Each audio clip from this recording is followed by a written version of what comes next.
And with me is Coach Akuei Manhiem, the chairperson or the team leader of the Citizen Call. I also have Yanga, Peter John, a member of the team, and it's my great pleasure to host them SSBC Face the Nation program to tell us what exactly are they doing. All of us are aware that many South Sudanese up to now are still in Sudan. And these young people have taken the initiative to call for the support to make sure that we bring back South Sudanese who are still in Sudan. Gentlemen, you're welcome to the Federation program. Yeah, thank you so much. Thank you so much. I am happy to have you to discuss a few issues on the activities that briefly before we go into discussion. Let me hear from Akoc to tell us who he is so that our viewers get to know who is Akoc, a man who came up with this initiative with his team members. Welcome. Thank you very much, Brother Aguek, and thank you very much, Face the Nation program. My name is Akoc Akuei Manhiem. I'm the team leader for the Citizen Call for Emergency Evacuations. Actually, I'm nothing, but in my country, when there are issues that are affecting my fellow citizens, I am passionate to come out and try find my way to help. Just like other citizens who are willing and who have humanity at heart, we came as a team on the 21st of April 2023 when the war broke out in Sudan.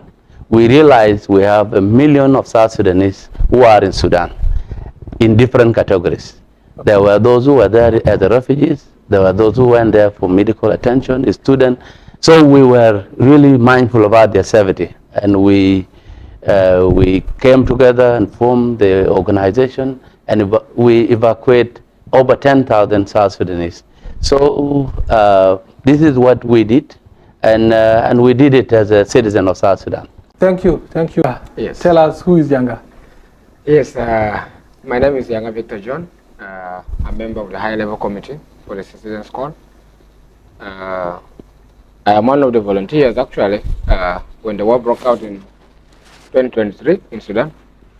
Akoc reached out to many of us, as much as we had some engagements, but the call was very important. That's why we drove the name Citizens Call. Like, it's a call of the nation, it's a call of the citizens to come and help their fellow citizens. So I responded positively. From since that time up to now, we have been together, and we're a big team. Yeah. You become victim at the end of the day. Yes. Yes. Thank you. Thank you so much for joining Face the Nation program today in SSBC. And we would like to know the background of the Citizen Call since you guys initiated in 2023, and whether you have managed to bring South Sudanese to who are in Khartoum, to Juba, or to South Sudan, or whether you got a lot of challenges that you did not manage to do anything. Briefly talk about the Citizen Call initiative itself. Yeah, the Citizens Call, the background is very clear. We had one main objective: to save lives. As I narrated earlier on about the war, when we of course, in conflict situations, there are emergencies that you'll expect. Of course, the lives of citizens, those who are innocent. So we came together, and in a very short time, we registered it, because we had to operate within the legal frameworks of the country. And it also emerged that we are the only group that had managed to cross into Sudan and evacuate citizens from there. This is partly because the UN agencies have mandates within given a territory. We reach out to the UN, SHERA, IOM, but the one in South Sudan is different from the one in Sudan. So they had limits; they cannot cross over. So we acted like a bridge. Okay. Yeah, we could bring the citizens from Sudan, bring them up to Jordan, rank those border towns. Then we hand them over to the UN agencies in South Sudan side. Yeah. So there was an important call of saving lives, and we did it through mobilization. We mobilized resources in kind and cash from the citizens, the business community. The Sudanese business community in Juba also gave us support. the retail business community, the South Sudanese business community, and then also the citizens donated. Okay. Yeah, we also had some government institutions that supported us, the likes of NILFED, and I will not mention all, but most of them supported us. Okay. With, okay. Akoc, briefly, why did you come up with this initiative, you and your team as a team leader, and where are you getting support? Thank you very much. We saw the situation coming, and when we see the war in Sudan, we felt that those who were in Sudan and they don't have any support, even those who were in refugees camp, the UN agencies withdrew and they remain in refugees camp, and they are South Sudanese. So there is no hope there for them to stay, because when the war come with a lot of issues. Water was cut off, no food, no health facilities, no even security. So we brought the group together, and it was a group of dedicated young South Sudanese, 100 of volunteers. And the reason was to evacuate our people. We were waiting to see if our government was going to start evacuation. When we did not see that coming, we came out because the good citizen form a good government. We said, okay, let's come forward and let's save life of those who are willing or voluntarily leaving Sudan. We help them. We have almost 49 trucks, okay, of which truck carry almost 450. And some individual evacuation. We send money to families and they exit together. So our main purpose was to see the safety of our people. And also we have seen it with other countries who have intervened to evacuate their people. Okay. Like the United States. Was it done by the citizen call also or by the government? It was done, our initiative was done by the citizen call. And the other countries were done other countries where there was a government intervention in other countries, like UK, US, Kenya, all of them get in to really exit their citizens because of their concern. So we managed to evacuate over 10,000, and evacuation process, we made a partnership with the government, RRC, and the UN. And which government? The government of our Sudan government, or our government. Okay. We had RRC, Relief and Rehabilitation Commission. They are based in Jordan and Rang with the IOM and UNHCR. So when we bring the people up to Jordan, they pick them. So our team, we dispatch our team from here with the medical equipment and some food items. We took them up to Jordan, some up to Rang. So we spent like a week there trying to figure out how best we can involve international agencies in crossing the border to evacuate our people. We found the mandate that they have could not allow them to enter to Sudan, because Sudan have its own mandate and jurisdiction. So that required a diplomatic engagement to see how best both of them can work in relation to bring our people. So what we perceive, what we predict, in a sense that we want our people out of Sudan, become a reality. When our people were slaughtered in Wed Medani, 2 days ago, people were banned in Adbara and Shendi. So we are seeing horrible videos every day of South Sudanese being killed. But Akoc, don't you think this would have been the role of a government, bring South Sudanese in Sudan, because of so many responsibilities involved, which I think we'll discuss later on how is your cooperation with the citizen calls and the Sudan governments and those who are in the conflict? It is the role of a government to protect the citizens. Yes. Wherever they are. A life of one person can kill more 10 people to save one life. That is the patriotic way of living as a citizen of the country. And this is how government can approach it. But we have approached the government department, which is Ministry of Humanitarian Affairs. Even when we launched our first fundraising in John Garang Mausoleum on the 13th of May, we invited the ministry. Yes, the RRC chairperson, which is Lomoloi Wire, back then, attend, and he contributed. So what did the humanitarian, the Relief and the Commission say? Well, they they are very concerned also, and they were overwhelmed by the influx of the Sudanese and other nationalities that were crossing our border to South Sudan. So I think their focus was receiving the people who are coming into the country. Our focus was going deep to Sudan. We were having about 8 stations in Sudan back in the day. We were having Kalakala and the Los Kalakala, Lafa, Yusuf, Jabrona, Karari, Sora, those areas, Gazar, the people were called, including Darfur. So what we did, we sent our support. The little we get, we just send it there to evacuate the people. But the Ministry of Humanitarian Affairs, their focus, I think, were overwhelmed by the influx of the Sudanese and the South Sudanese that we were actually bringing. So if we see there, yes, there are some government agencies that were supporting, but it was not well coordinated.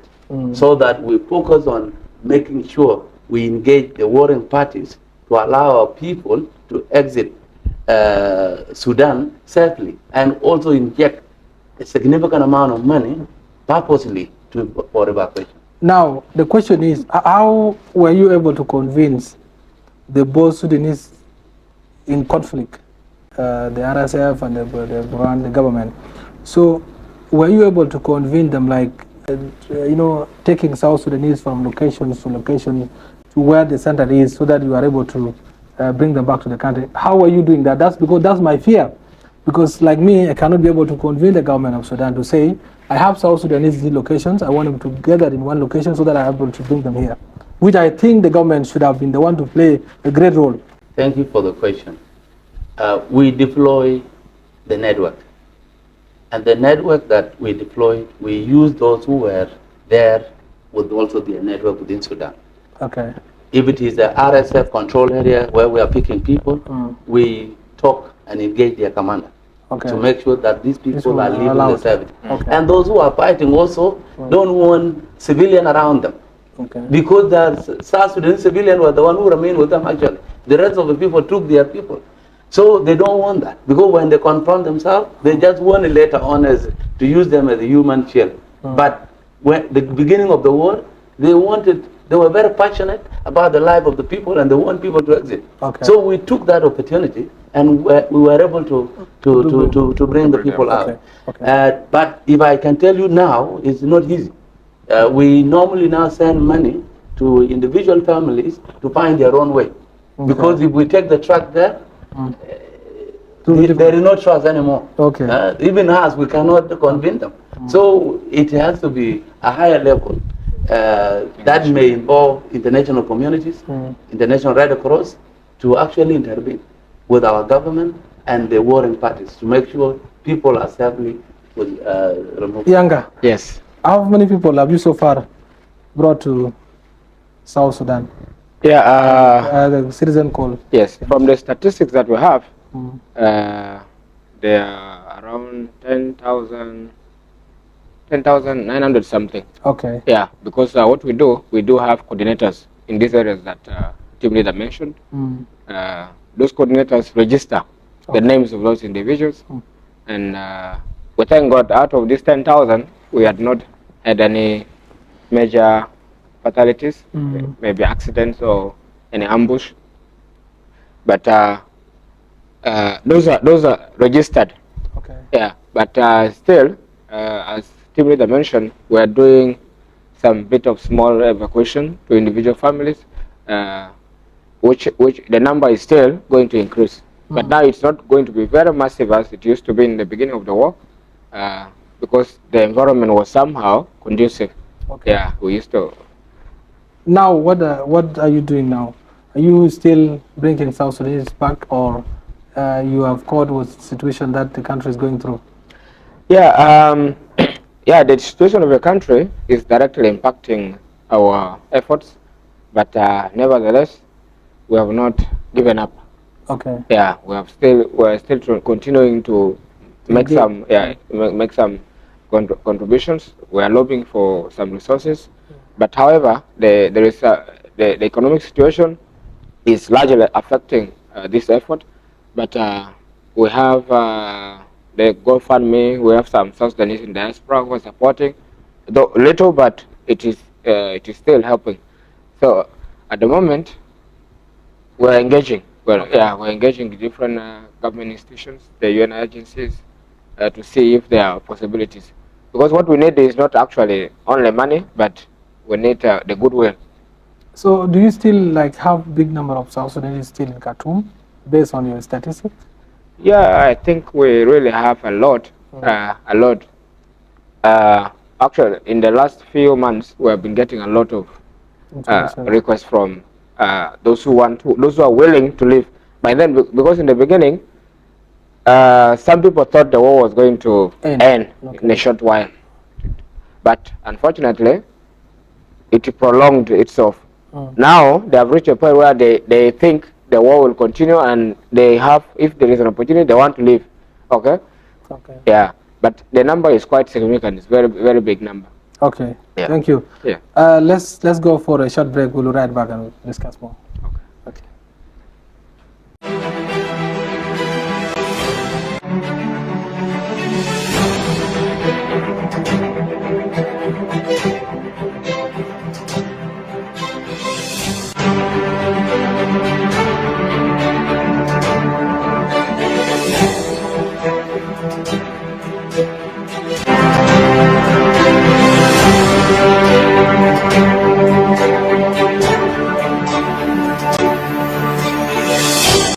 Welcome back from that short break. You are still watching SSBC Face the Nation program, coming to you live on SSBC in Juba with me, Aguek Ajiing.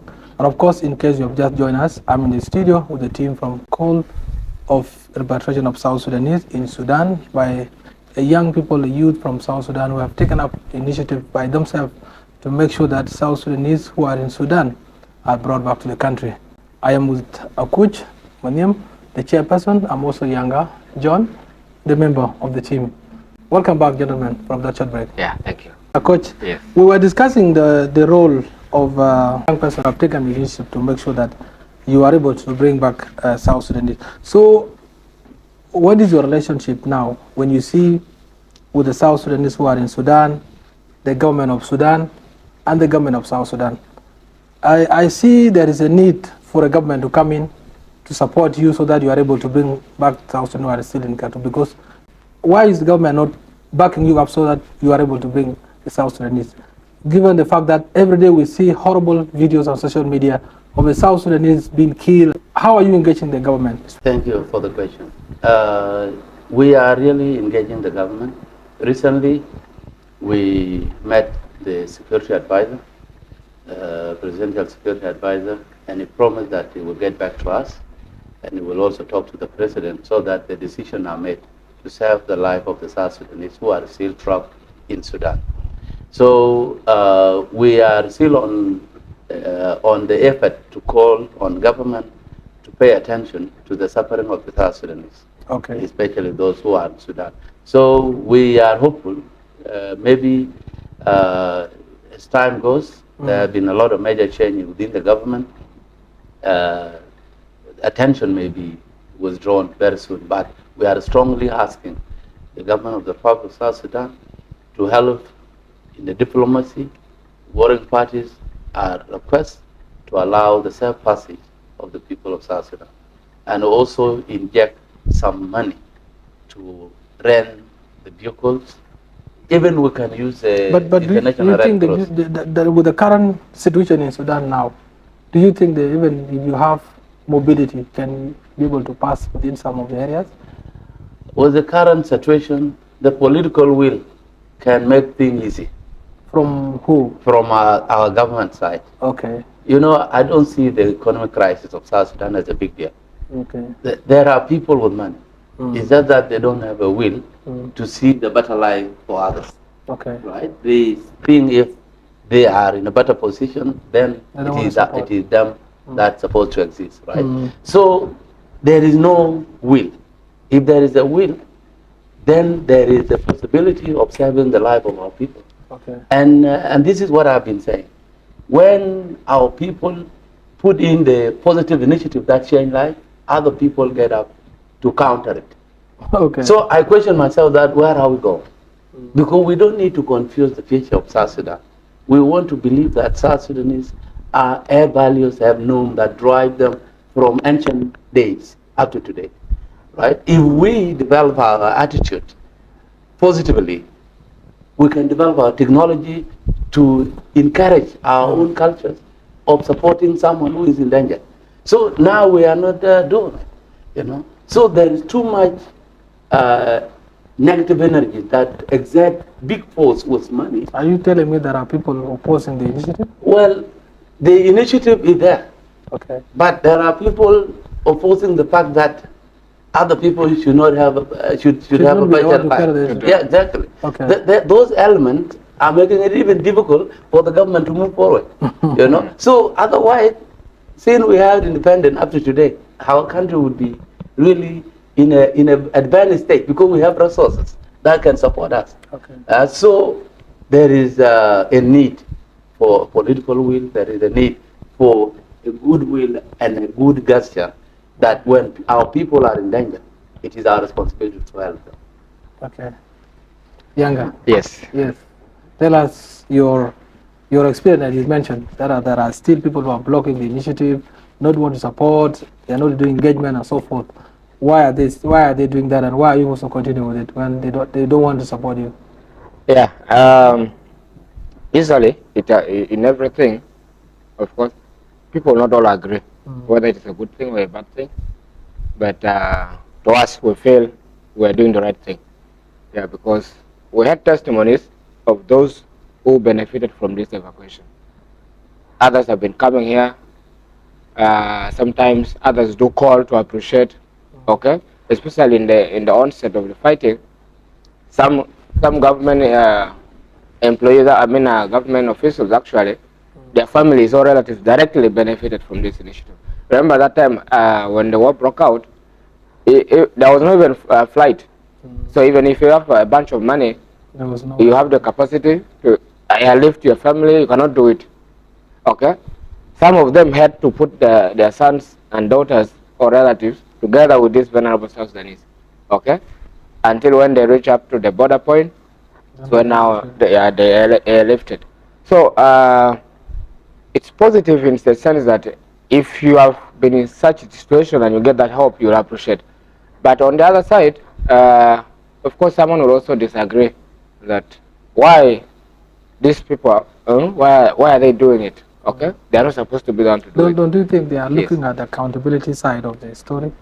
Because that some people may be saying that these guys they are collecting money, and at the end of the day they don't do it. Yeah, you see, I think we are one of the most honest group. Is it? We are volunteers. Okay, we are having different works that we do. Sometimes we use our resources also not to facilitate this. And when you talk about accountability, you fear when money disappears. Okay, but in a system, most of the people actually don't know where we got the money, how much we got. Okay, because they have never seen that maybe the government has allocated $1 million. And I think that's the question I'm coming to ask. Yes. Whether So, you have been supported by government. We have been getting small money. Okay, small Is money. it from government or individuals? Individuals. Okay. Yeah, mostly I already mentioned the business community, the Sudanese business community, the Eritreans, the South Sudanese themselves. Okay, contributed when we even moved in the markets. Custom, konyo, yes. We had a van, anything. People understood the situation. They supported the little they had, and all that money is accounted for with the number of trucks that we hired. Okay. Yeah, because we are dedicating only to one source. Okay, not even for office operations. We didn't have that. Okay, we will come, we'll eat in our houses. We go there, we meet, we sit. Okay, we plan, we organize, we get whatever plan we have, we execute it. Okay, we go back to our houses. We go and eat there, relax. So there is no fear of accountability. It's only that sometimes people misconceive such initiative. They misconceive it to be maybe lobbying, or countering. This is supposed to be my work. Why are you doing it? Okay. But as I mentioned, we're a registered NGO. Okay, national NGO, and it's not that we are doing work of the other. Okay.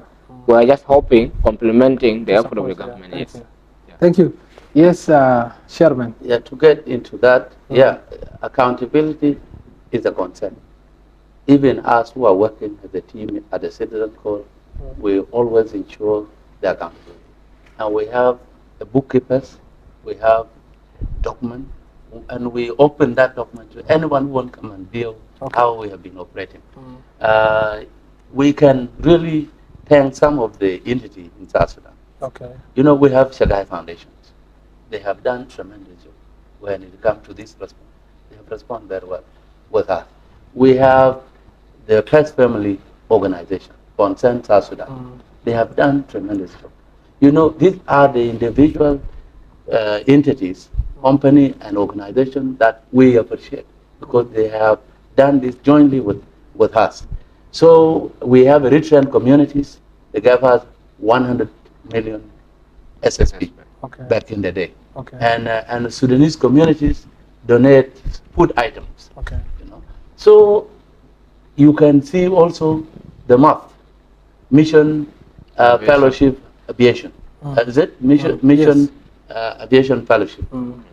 They have evacuated sick people, vulnerable people, children from Rang to Juba.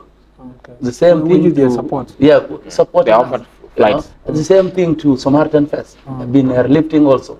So we have seen some organizations who have really acknowledged that if they get in, they can make a difference. Now, are you still in contact with South Sudanese in Sudan? We are still in contact. So even this morning, yes, they send us the voice messages of the possible route that they can use. Okay. Now, what is their situations, and what do you want South Sudan to do as a team who have taken up the initiative to mobilize? Now, they are calling for support. They are calling for evacuations. They are there in 1,000, in a million. They need help. Especially if we talk about Sora, Karari, Ayusuf, all these areas, South Sudanese are still there. We have the map in our website. Okay. We can identify where we can help people.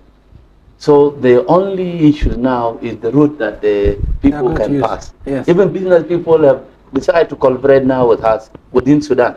But their concern is when they reach some certain area, the people may be asked to come down and they can confiscate the vehicle. You know. So, and that is one of the reasons why we were using Jordan. Because when we use the long way toward Darfur, or those of Merom and Babanus, it was very difficult, you know.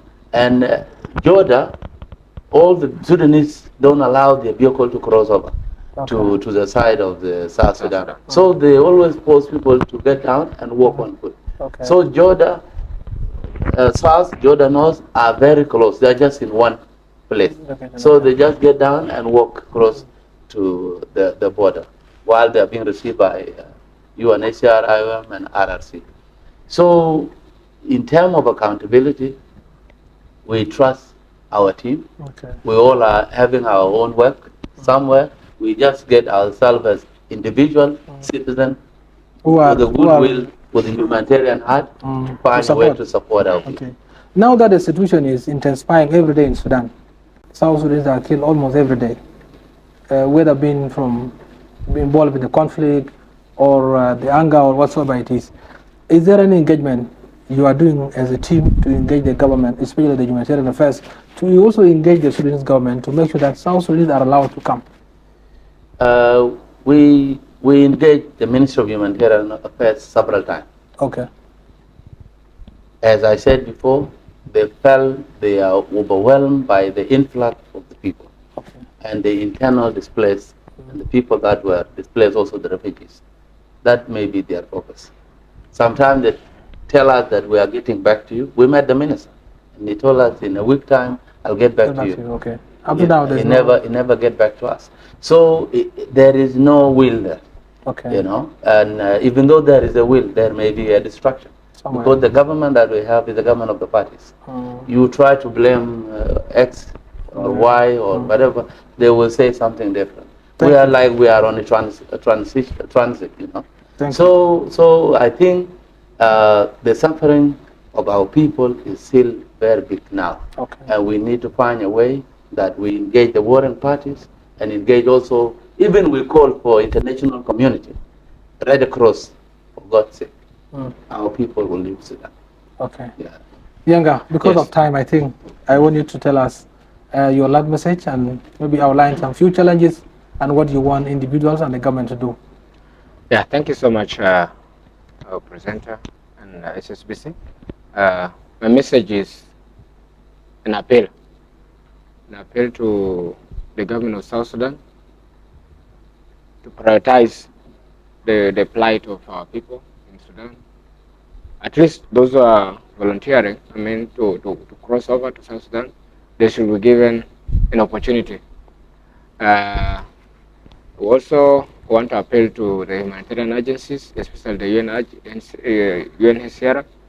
Most of those are refugees, so they are supposed to be protected under international law, and it is their responsibility as the High Commission for Refugees to ensure their safety. And then to the people of South Sudan, I want to appeal that we should be hopeful, we should be united, we should embrace peace and love for one another, so that in trying times like this, we can come as a team, okay, to help one another. Yeah. Thank you very much. Thank you. Coach. Yeah, the same appeal. I appeal to the people of South Sudan, people of goodwill, humanitarian agencies, the government of the Republic of South Sudan, to prioritize the plight of the people. Our people have suffered enough. We can, if we work together with the citizen, with the government, humanitarian agencies that we have in this country, we can possibly take back those displaced people in South Sudan to their home, to be more self-reliant, and we can also bring back our refugees, those South Sudanese who are still in other countries because of the fear. We can bring them back home. We can bring back the people who are in Sudan. There is nothing impossible. It's about unifying ideas, putting our strength together, and make a difference in our life. No one will fall from the sky to fix the problem of South Sudan. It is us South Sudanese.